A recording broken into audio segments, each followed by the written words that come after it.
या देवी सर्वभूतेषु माँ कालरात्रि रूपेण संस्थिता नमस्तस्यै नमस्तस्यै नमस्तस्यै नमो नमः। माँ दुर्गा की यह 7वीं शक्ति माँ कालरात्रि के नाम से जानी जाती है, जिनके शरीर का रंग घने अंधकार की तरह एकदम काला है और इनका रूप बड़ा ही भयानक है। सिर के बाल बिखरे हुए हैं, गले में बिजली की तरह चमकने वाली माला है, पर अंधकार में स्थितियों का विनाश करने वाली शक्ति है कालरात्रि। काल से भी रक्षा करती है माँ कालरात्रि। माँ ने यह रूप अपने भक्तों की रक्षा करने के लिए और असुरों का वध करने के लिए लिया था। माँ कालरात्रि के 3 नेत्र हैं और ये तीनों ही नेत्र ब्रह्मांड के समान गोल हैं। इनकी सांसों से अग्नि निकलती है और माँ गर्दभ यानी कि गधे की सवारी करती हैं। माँ के 4 हाथ हैं, जिसमें ऊपर उठे हुए दाहिने हाथ की वर मुद्रा अपने भक्तों को वरदान देती है और दाहिने ही तरफ का नीचे वाला हाथ अभय मुद्रा में है, जो भक्तों को हमेशा निडर और निर्भय रहने के लिए कहता है। बाईं तरफ के ऊपर वाले हाथ में लोहे का कांटा तथा नीचे वाले हाथ में खड्ग है। इनका रूप भले ही भयंकर है, लेकिन माँ सदैव शुभ फल देने वाली हैं, इसीलिए ये शुभंकरी भी कहलाती है। माँ कालरात्रि की उपासना करने से ब्रह्मांड की सारी सिद्धियों के दरवाजे खुल जाते हैं, तमाम असुरी शक्तियों का नाश हो जाता है। कहते हैं कि दानव, दैत्य और राक्षस, भूत प्रेत उनके स्मरण से ही भयभीत होकर भाग जाते हैं। माँ ग्रह बाधाओं को भी दूर करती है और अग्नि, जल, जंतु, शत्रु और रात्रि भय भी दूर हो जाता। और अगर अब माँ के प्रिय रंग की बात करें तो माँ का प्रिय रंग है लाल, तो इसीलिए पूजा में लाल रंग की वस्तुओं का ज्यादा प्रयोग करना चाहिए। माँ को लाल वस्त्र अर्पित करने चाहिए, उन्हें लाल रंग के फूल अर्पित करने चाहिए और लाल रंग के फूल के अलावा माँ को रात रानी का फूल भी बहुत अधिक प्रिय है। और अगर माँ के प्रिय भोग की बात करें तो माँ का प्रिय भोग है गुड़ और गुड़ से बनी मिठाइयाँ। इसके अलावा हम माँ को गुड़ की खीर का भोग भी लगा सकते हैं। मान्यता है कि यदि माँ को नींबुओं की माला अर्पित की जाए तो हर प्रकार के भय से मुक्ति मिलती है और आने वाला संकट भी टल जाता है। तो अब सुनते हैं हम माँ कालरात्रि की पौराणिक कथा। यह कथा शुरू करने से पहले मैं आप सबसे विनम्र निवेदन करना चाहूंगी कि आप कमेंट बॉक्स में माँ कालरात्रि की जय जरूर लिखिएगा। तो पौराणिक कथा के अनुसार रक्तबीज नामक एक दैत्य ने चारों ओर हाहाकार मचा रखा था। उसके आतंक से मानव से लेकर देवता भी परेशान थे। रक्तबीज को ऐसा वरदान प्राप्त था कि उसके रक्त की बूंद धरती पर गिरते ही उसी के समान एक और शक्तिशाली दैत्य तैयार हो जाएगा। और इस तरह रक्तबीज की सेना तैयार होती गई और उसका आतंक भी बढ़ता गया। रक्तबीज से परेशान होकर अंत में सभी देवतागण भगवान शिव के पास पहुँचे और भगवान शिव जानते थे कि रक्तबीज का अंत केवल माँ पार्वती ही कर सकती है, इसीलिए उन्होंने माँ पार्वती से अनुरोध किया। और तब माँ पार्वती ने भगवान शिव से कहा कि हे प्रभु, आप मेरी तरफ से उन दैत्यों के पास दूत बनकर जाइए और उनसे कहिए कि वे युद्ध के लिए उपस्थित हों। और इसके अलावा जो भी दैत्य युद्ध करने के लिए तत्पर हो उनसे भी कहिए कि यदि उन्हें अपने जीवित रहने की इच्छा है तो वे स्वर्ग लोक को छोड़कर चले जाएं और स्वर्ग लोक देवराज इंद्र को दे दें, पर अगर लड़ने की इच्छा है तो फिर आ जाएं, क्योंकि माँ पार्वती ने भगवान शंकर को उस समय दूत का कार्य सौंपा था, इसीलिए वे संसार में शिवदूती के नाम से भी विख्यात हुई। भगवान शंकर से देवी का संदेश पाकर उन असुरों के क्रोध का कोई आर पार ना रहा और माँ जिस स्थान पर विराजमान थी वे वही आ पहुँचे। उन असुरों में शुंभ, निशुंभ और रक्तबीज नामक दैत्य भी थे।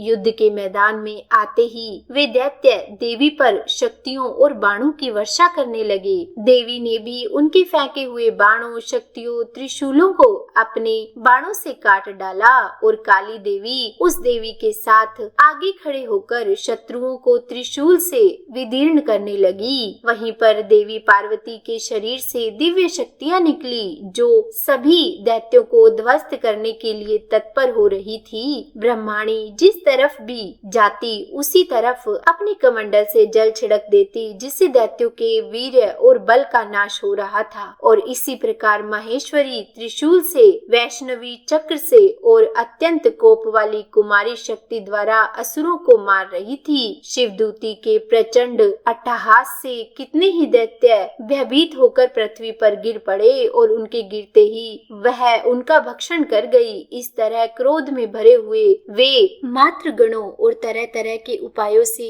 बड़े बड़े असुरों को मरता हुआ देखकर राक्षसी सेना युद्ध के मैदान से भाग खड़ी हुई। और उनको इस तरह भागता हुआ देखकर रक्त बीज नामक महापराक्रमी राक्षस क्रोध में भरकर युद्ध के लिए आगे बढ़ा। उसके शरीर से रक्त की बूंदें पृथ्वी पर जैसे ही गिरती, तुरंत ही वैसे ही शरीर वाला और वैसा ही बलवान दैत्य पृथ्वी से उत्पन्न हो जाता।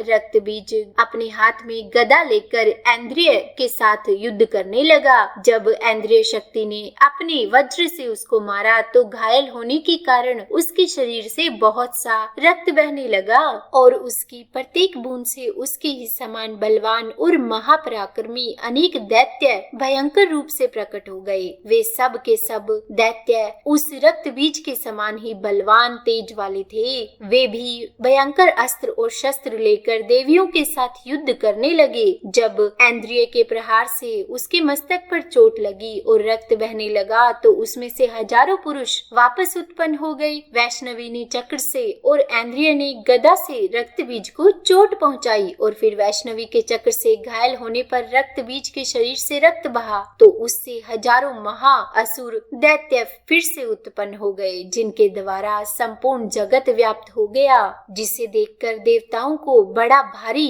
भय हुआ। और तब देवी चंडिका ने देवताओं को भयभीत देखकर काली से कहा कि हे चामुंडे, अपने मुख को बड़ा करो। मेरे शस्त्रों के आघात से उत्पन्न हुए उन रक्त बिंदुओं और रक्त बिंदुओं से उत्पन्न हुए उन महा असुरों को तुम भक्षण करो और इस प्रकार रक्त बिंदुओं से उत्पन्न हुए महादैत्य को भक्षण करती हुई तुम इस युद्ध भूमि में विचरण करो। और इस तरह से अपना रक्त क्षीण होने से यह दैत्य रक्त बीज अंत में नष्ट हो जाएगा। तुम्हारे भक्षण करने के कारण अन्य दैत्य भी उत्पन्न नहीं होंगे। देवी काली से इस प्रकार कहकर चंडिका देवी ने रक्त बीज पर अपने त्रिशूल से प्रहार कर दिया और काली देवी ने अपने मुख में ले लिया और तब उसने गदा से चंडिका पर प्रहार किया। पर उस प्रहार का चंडिका को बिल्कुल भी कष्ट नहीं हुआ, किंतु रक्त बीज के शरीर से जब बहुत सा रक्त बहने लगा तो इस बार देवी काली ने उसे पृथ्वी पर गिरने से पहले ही अपने विकराल मुख में ले लिया और काली के मुख में उस रक्त से जो असुर उत्पन्न हुए उनको उसने तुरंत ही भक्षण कर लिया और वे रक्त को भी पीती गई।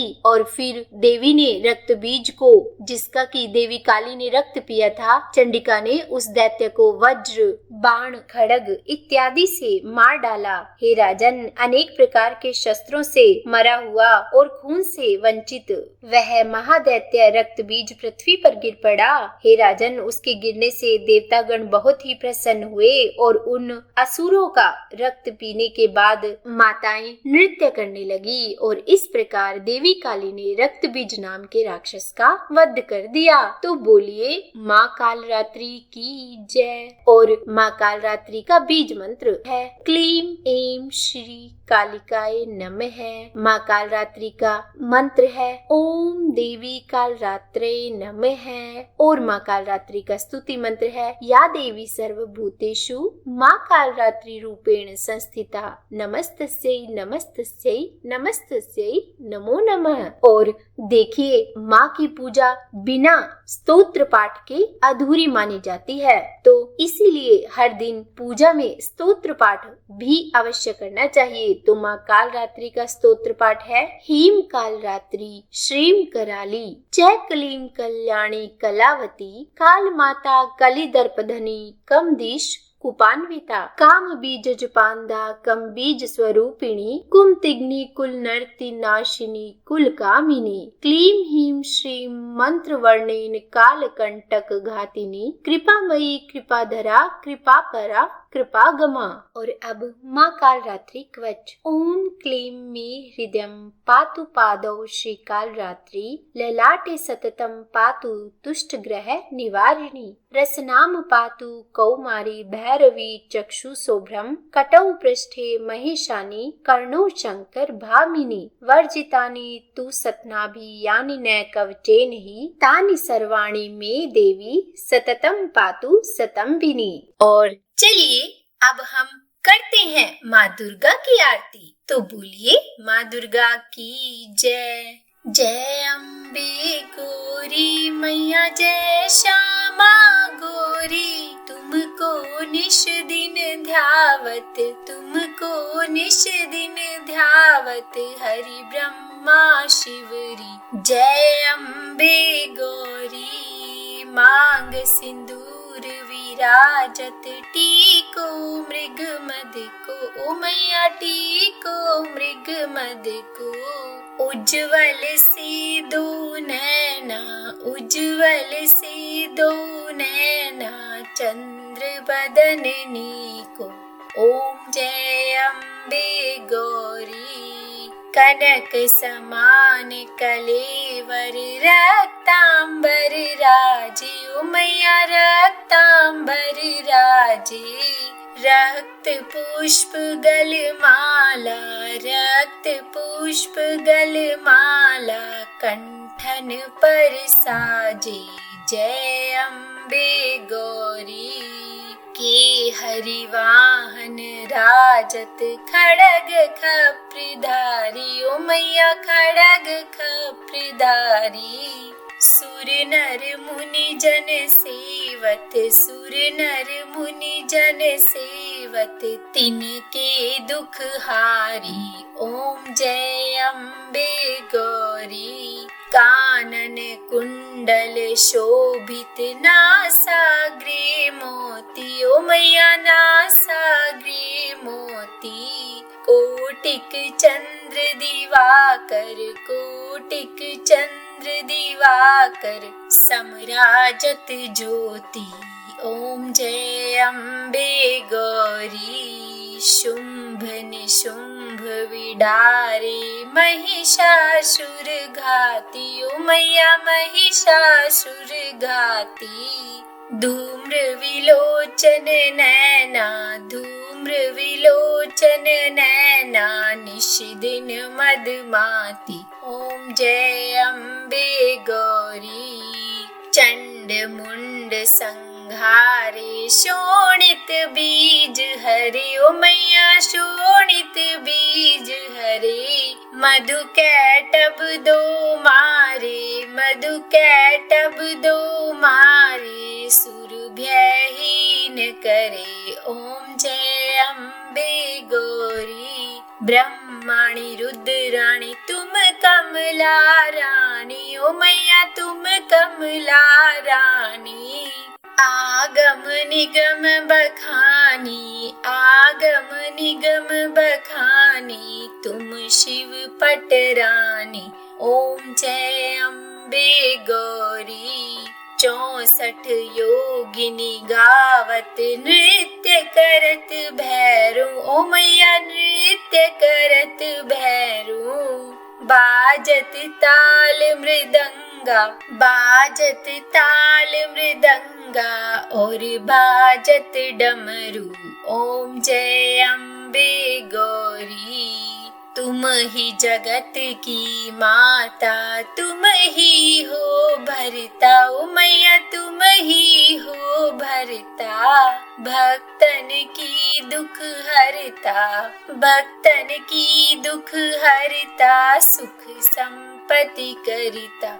ओम जय अम्बे गौरी, भुजाचार अति शोभित, वर मुद्राधारी ओ मैया वर मुद्राधारी, मन वांछित फल पावत, मन वांछित फल पावत, सेवत नर नारी। ओम जय अम्बे गौरी। कंचन थाल विराजत, अगर कपूर बाती, ओ मैया अगर कपूर बाती। श्री माल के तुम्हें राजत, माल के तुम्हें राजत, कोटि रतन ज्योति। ओम जय अम्बे गौरी। श्री अम्बे जी की आरती जो कोई नर गावे, ओ मैया प्रेम सहित गावे। कहत शिवानंद स्वामी, रटत हरि हर स्वामी, सुख संपत्ति पावे। ओम जय अम्बे गौरी। ओम जय अम्बे गौरी। मैया जय श्यामा गौरी। तुमको निश दिन ध्यावत, मैया जी को सदा ही मनावत, हरि ब्रह्मा शिवरी। ओम जय अम्बे गौरी।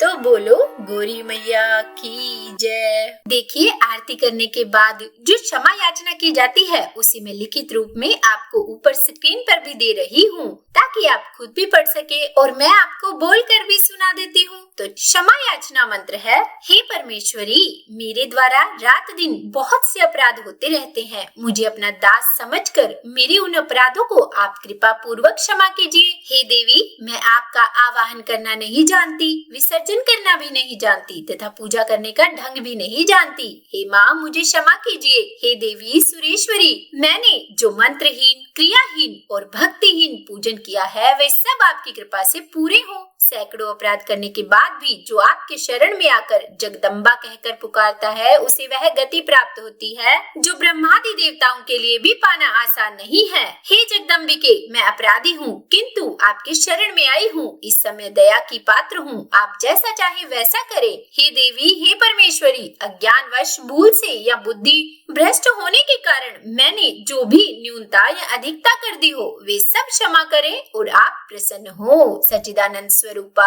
परमेश्वरी, जगत माता कामेश्वरी, आप प्रेम पूर्वक मेरी यह पूजा स्वीकार करें और मुझ पर प्रसन्न रहें। हे देवी, हे सुरेश्वरी, आप गोपनीय से भी गोपनीय वस्तु की रक्षा करने वाली हैं। मेरे निवेदन किए हुए इस जप को आप ग्रहण करिए। आपकी कृपा से मुझे सिद्धि प्राप्त हो। इस प्रकार क्षमा प्रार्थना मंत्र के पाठ से दुर्गा माता जाने अनजाने में किए हुए हमारे सारे अपराधों को क्षमा करेंगी और उनकी कृपा सदैव हमारे ऊपर बनी रहेगी। उम्मीद है आज की ये वीडियो आपको पसंद आई होगी। अगर अच्छी लगी हो वीडियो तो कमेंट करके मुझे जरूर बताइएगा और लाइक एंड शेयर जरूर कीजिएगा। और चैनल पर नए हैं, अभी तक सब्सक्राइब नहीं किया है तो सब्सक्राइब भी कर ही दीजिएगा। और हाँ, कमेंट बॉक्स में जय माता दी जरूर लिखिएगा। तो बोलिए जय माता दी।